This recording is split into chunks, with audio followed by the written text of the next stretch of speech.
오늘은 마태복음 5장 44절에서 48절까지의 말씀을 가지고 하나님의 말씀을 함께 나누겠습니다. 벤허라는 영화는 유대인 귀족 출신이었지만 노예로 전락한 베너의 불타는 복수심이 어떻게 해서 용서로 승화되는지를 보여주고 있습니다. 자신의 집안에서 양아들로 삼은 메살라의 배신으로 예루살렘 최고의 명문가였던 베너의 집안은 하루아침에 멸망하게 됩니다.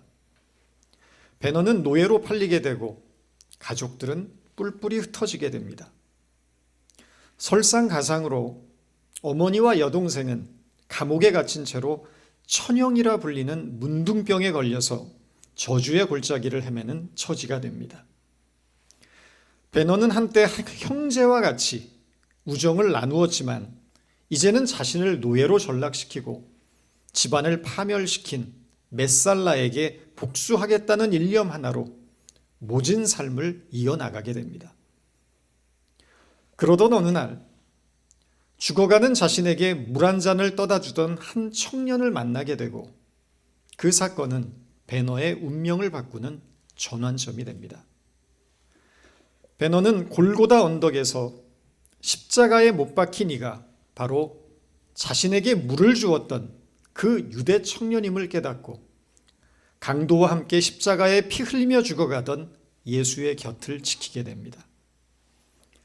평생을 메살라를 죽이고야 말겠다는 복수의 일념으로 살았던 베너는 십자가에 못 박힌 예수의 마지막 말을 회상하며 이런 고백을 합니다. 난 그가 이렇게 말하는 것을 들었지. 아버지여, 저 사람들을 용서하소서. 그들은 자신들이 하는 것을 알지 못함이니이다. 그 목소리가 내 마음에서 칼을 거두어 가셨어. 예수를 믿어서 얻는 가장 큰 복이 있다면 더 이상 내 마음속에서 미움과 증오를 불사르지 않아도 된다는 것입니다. 은혜를 깨달은 자는 마음의 칼을 내려놓게 되어 있기 때문입니다. 누군가를 미워하는 마음은 마치 양날의 칼을 품고 있는 것과 같습니다. 그래서 한쪽으로는 상대를 찌르지만 다른 한쪽으로는 나를 찌르는 날카로운 비수가 되는 것입니다. 예수님이 우리에게 용서하라고 말씀하시는 이유는 잘못을 저지르고도 참회하지 않는 상대방을 위해서가 아닙니다. 그는 자신의 잘못에 대해 언젠가 합당한 심판을 받게 될 것입니다. 문제는 미워하는 마음으로 인해 고통받는 우리의 영혼입니다.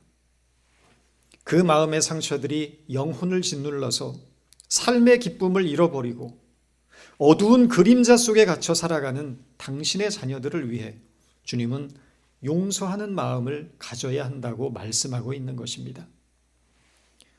용서는 상대를 위한 것이 아니라 결국 나를 위한 것이라는 말씀입니다.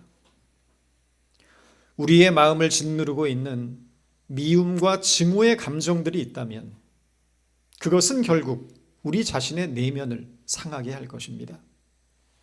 또한 원망과 미움, 증오의 감정들은 하나님의 자녀된 우리가 은혜 안에서 바로 설 수 없도록 우리의 발목을 잡는 족쇄가 될 것입니다. 영혼의 자유함과 참된 평강의 비밀은 용서에 있습니다. 용서는 하나님의 사랑을 이루기 위해 반드시 넘어야만 하는 큰 언덕과도 같습니다. 용서라는 언덕을 넘어야만 사랑을 이루게 되는 것입니다. 오늘 본문 43절에서 예수님은 내 이웃을 사랑하고 내 원수를 미워하라는 것을 너희가 들었다고 말합니다. 그러나 성경 어디에도 원수를 미워하라는 말씀은 없습니다. 성경의 가르침은 신구약을 막론하고 원수를 사랑하라입니다. 원수를 미워하라는 것은 당시 율법학자들과 바리새인들의 가르침이었습니다. 그들은 성경을 제멋대로 해석하여 원수를 미워하라. 이방인은 원수다. 그러므로 이방인은 미워하라는 도식을 가지고 가르쳐 왔던 것입니다. 이웃을 사랑하라고 하면서 그들의 이웃이었던 이방인들은 미워해도 되는 원수로 삼았던 것입니다. 유대인과 이방인을 철저하게 구분짓는 이분법적 사고관입니다. 차라리 성경을 모르면 구원받을 가능성이라도 있지만 성경을 자기 입맛대로 풀어서 해석하는 사람에게는 도저히 길이 없습니다. 그래서 사이비가 생기고 이단이 생기는 것입니다. 예수님 당시 유대교는 이미 구약 성경의 가르침을 한참 벗어나서 하나님 중심의 신앙관이 아니라 유대인 중심의 독선적인 종교 집단으로 전락해버린 것입니다. 바리새인들이 말하는 사랑이란 나누어진 것을 하나로 묶고 막힌 담을 허무는 참된 사랑이 아니었습니다. 편을 가르고 적대심과 혐오를 갖게 하는 가짜 사랑이었습니다. 그들은 사랑이라는 이름으로 자신들의 우월감을 증명하고 자신의 잘남을 자랑하는 방법으로 삼았을 뿐입니다. 이들의 사랑이 얼마나 편협하고 이기적인 것이었는지에 대해서 예수님은 이렇게 지적하고 계십니다. 46절, 47절 말씀입니다. 너희가 너희를 사랑하는 자를 사랑하면 무슨 상이 있으리요? 또 너희가 너희 형제에게만 무난하면 남보다 더하는 것이 무엇이냐? 이방인들도 이같이 아니하느냐? 이 말씀은 유대인들의 사랑이 하나님을 알지 못하는 세상 사람들의 사랑과 조금도 다르지 않다는 것을 지적하고 있는 내용입니다. 누가복음 10장에 보면 선한 사마리아인의 비유가 나옵니다. 이 비유는 내 이웃은 누구냐고 묻는 한 율법사의 질문에 대한 예수님의 답변이었습니다.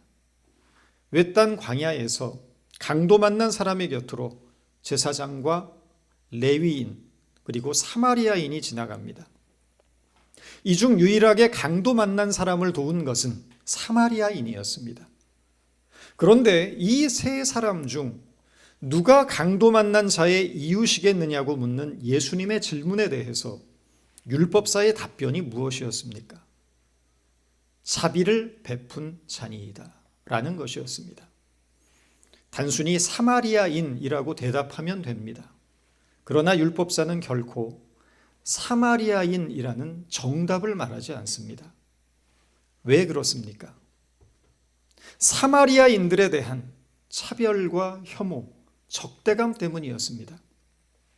스스로를 신성하다 여기는 유대인들의 입장에서 볼 때 같은 이스라엘 혈통이지만 이방인들과의 자폰으로 혼혈이 되어버린 사마리아인들은 불결하고 더러운 족속이었기 때문입니다.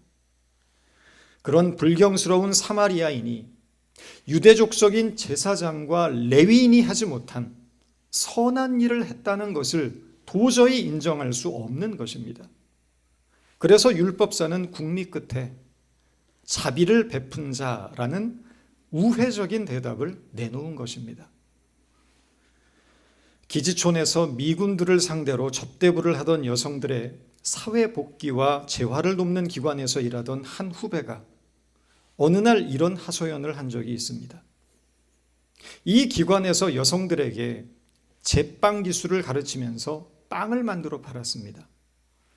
기술적으로 완벽하지 못한 아직은 엉성한 빵이었기 때문에 판로는 주로 교회 같은 종교기관이었습니다. 교회가 선불을 주고 이 빵을 사서 교인들에게 판매를 하는 방식인 것입니다. 그런데 빵값은 줄 테니 빵은 가져오지 말라는 교회가 많다는 것입니다. 이유인 즉슨 성매매 여성들이 만든 빵을 찝찝해서 누가 먹겠느냐는 것입니다. 한마디로 불결하다는 것입니다. 성경에서 예수님은 세리와 창녀와 죄인들의 친구라고 말씀하고 있는데 정작 교회는 그들과 선을 긋고 있는 것입니다. 오늘날 교회는 여전히 문턱이 높습니다. 교회의 사랑은 편협하고 이기적이고 편파적인 모습으로 비춰질 때가 많습니다. 우리끼리는 사랑한다고 하지만 우리와 다른 생각을 가지고 다른 방식을 가지고 살아가는 사람들에게는 품을 내어주지 못하는 경우가 많습니다.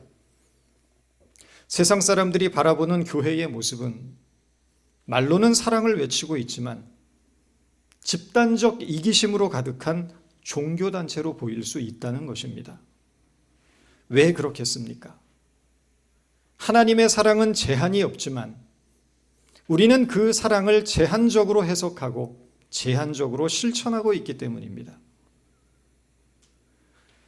언젠가 한 청년에게서 결혼식 주례를 서줄 수 있느냐는 전화가 걸려왔습니다.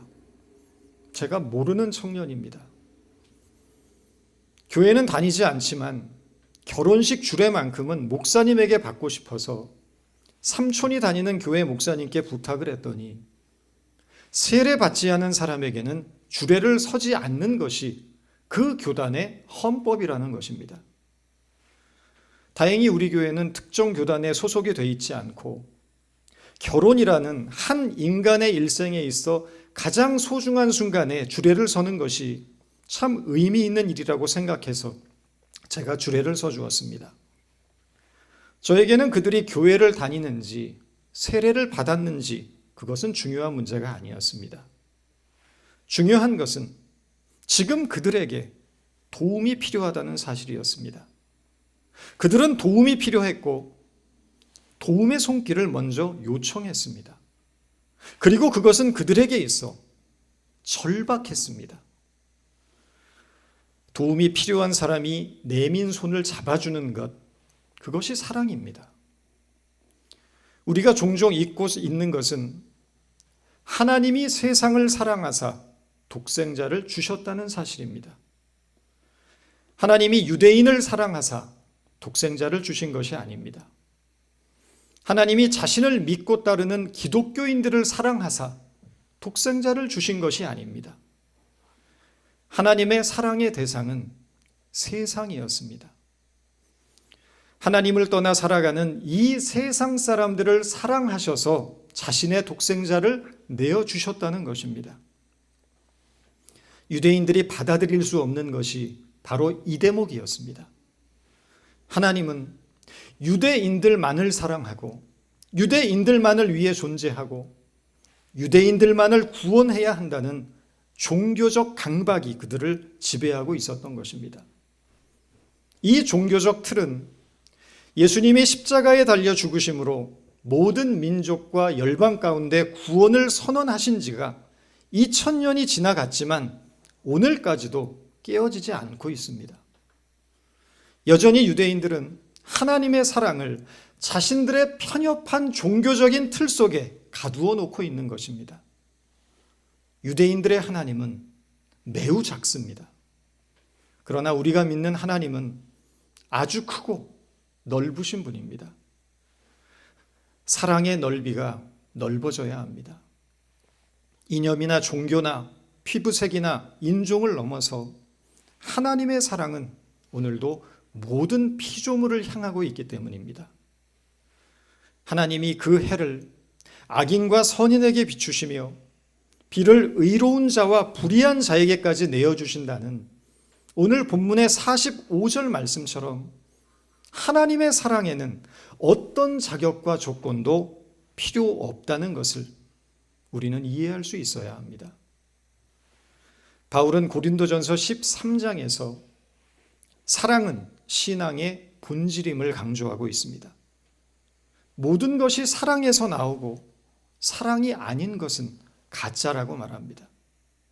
내가 사람의 방언과 천사의 말을 할지라도 사랑이 없으면 소리나는 구리와 울리는 꽹과리가 되고 내가 예언하는 능력이 있어 모든 비밀과 지식을 알고 또 산을 옮길 만한 모든 믿음이 있을지라도 사랑이 없으면 내가 아무것도 아니요 내가 내게 있는 모든 것으로 구제하고 또 내 몸을 불사르게 내어줄지라도 사랑이 없으면 내게 아무 유익이 없느니라. 우리는 신앙의 속성을 능력이나 열정, 헌신, 충성, 경건이라고 생각합니다. 그리고 사랑을 그 중에 속한 한 가지라고 생각하기 쉽습니다. 그러나 사랑은 신앙의 여러 속성 중에 하나가 아닙니다. 사랑은 그 자체가 신앙의 본질입니다. 산을 옮길 만한 믿음이 있을지라도 사랑이 없으면 내가 아무것도 아니요 라는 이 말씀에 우리는 특별히 주목해야 합니다. 아무리 위대하고 놀라운 믿음을 가졌더라도 사랑이 없다면 아무것도 아니라는 것입니다. 영어 성경에서는 이것을 Without love, I'm nothing 이라고 표현합니다. 사랑이 없으면 나는 아무런 가치가 없다는 것입니다. 사랑이 없다면 믿음이라는 이름으로 행해지는 그 어떤 행위도 nothing, 아무런 존재의 가치를 지니지 않는다는 것입니다. 왜 이런 극단적인 표현을 써가면서까지 사랑을 강조하고 있겠습니까? 사랑은 신앙의 본질이기 때문입니다. 우리는 무엇을 신앙의 근거로 삼고 있습니까? 경건입니까? 헌신입니까? 어려운 이웃을 돕는 구제입니까? 주를 위한 충성과 열심입니까? 또는 능력입니까? 그러나 성경은 사랑이 없다면 믿음이란 이름으로 행해지는 어떤 행위도 nothing, 결국 아무것도 아니라고 말합니다.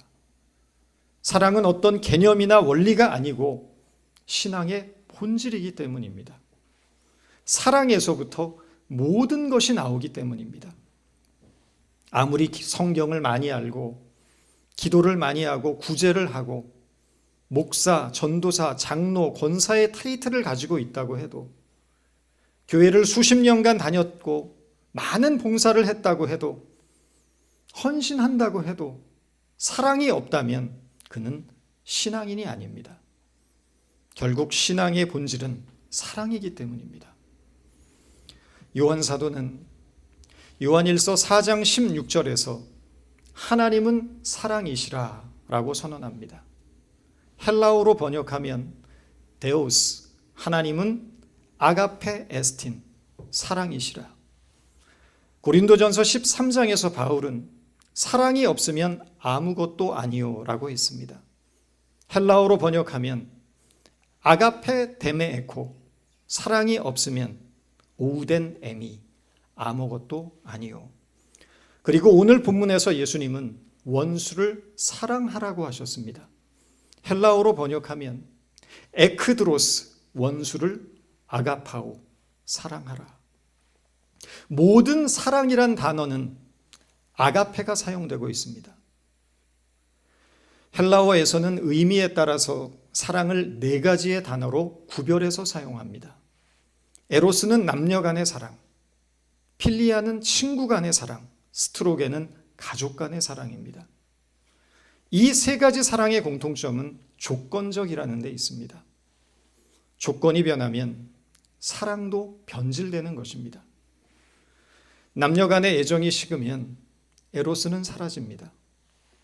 친구와 사이가 멀어지면 필리아도 없어지고 맙니다. 가족 간의 화목이 깨어지면 스트로게도 깨어집니다. 이런 조건적인 사랑과 구별하여 사용되는 단어가 바로 아가페입니다. 아가페는 절대적인 사랑, 아무 조건 없는 사랑, 변하지 않는 사랑, 영원한 사랑입니다. 즉 하나님으로부터 오는 사랑입니다. 우리는 그 사랑을 십자가에서 발견합니다. 우리를 위하여 자신의 생명을 내어주신 사랑을 통해서 우리는 하나님의 사랑을 깨닫게 되는 것입니다. 어느 부부가 이혼 소송을 하는 중에 남편이 아내에게 물었다고 합니다. 내가 지금까지 당신에게 못해준 것이 뭐가 있어? 좋은 집, 좋은 옷, 좋은 차 사달라는 것 다 사주고 돈도 많이 벌어다 줬는데 도대체 당신은 뭐가 부족하다는 거요? 그러자 아내가 이렇게 대답했다고 합니다. 맞아요. 당신은 지금까지 나에게 그 모든 것을 다 해줬어요. 딱 하나, 당신 자신은 빼놓고 말이죠. 사랑은 가장 소중한 것을 내어주는 것입니다. 사랑은 자기 자신을 내어주는 것입니다. 하나님은 십자가를 통해서 가장 소중한 당신 자신을 우리에게 내어주셨습니다. 우리는 하나님이 내어주신 그 십자가의 사랑을 통하여 진정한 사랑이 무엇인지를 깨달은 사람들입니다. 그리고 그 사랑, 아버지의 변함없고 영원하신 그 아가페의 사랑을 이 세상 가운데 증거하도록 부름받은 사람들입니다. 신앙이란 처음부터 끝까지 아가페의 사랑 안에서 우리 자신을 복종시키는 일입니다. 아가페의 사랑 안에서 우리 자신을 복종시키는 일 없이는 우리는 결코 부모도 자식도 형제도 내 남편과 자식조차도 올바로 사랑할 수 없습니다. 아가페의 사랑 안에서 우리 자신을 복종시키지 못했기에 사랑한다고 생각했지만 그 사랑이 결국에 가서는 미움으로 끝나고 분노로 끝나게 되는 것입니다. 아가페의 사랑 안에서 우리 자신을 복종시키지 못했기에 우리의 사랑은 항상 흔들리고 변질되는 사랑만을 하게 되는 것입니다. 아가페의 사랑 안에서 우리 자신을 끊임없이 복종시키기 위해 애쓰고 노력하고 수고하는 일을 그치지 않기 바랍니다. 그리고 그 사랑 안에서 하나님을 더욱 사랑하고 사람을 바르게 사랑하는 그리스도인들이 될 수 있기를 바랍니다. 결국 우리는 원수를 사랑하는 단계까지 이르지는 못하게 될 것입니다. 도대체 누가 원수를 사랑할 수 있단 말입니까?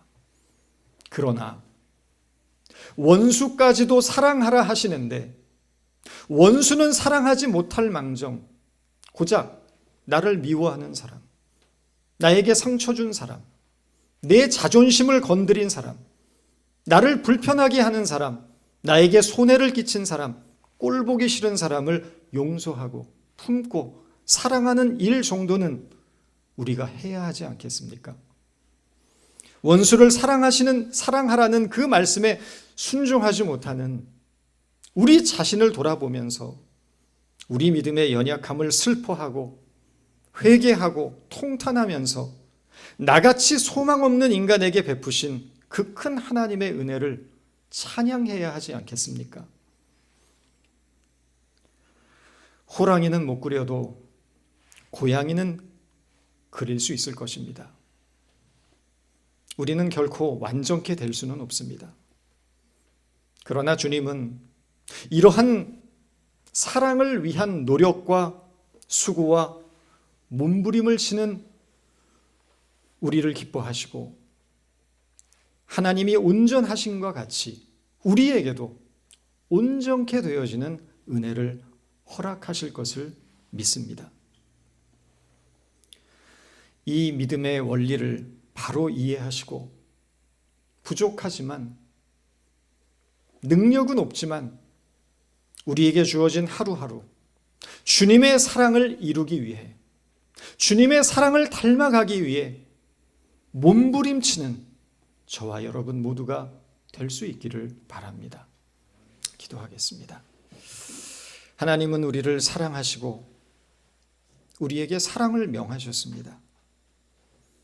우리가 거하는 곳마다 우리를 통해 하나님의 사랑이 드러나며 내가 만나는 사람마다 그가 나를 통하여 하나님의 사랑을 깨달을 수 있도록 우리를 사랑의 도구로 삼아 주옵소서. 예수님의 이름으로 기도드립니다.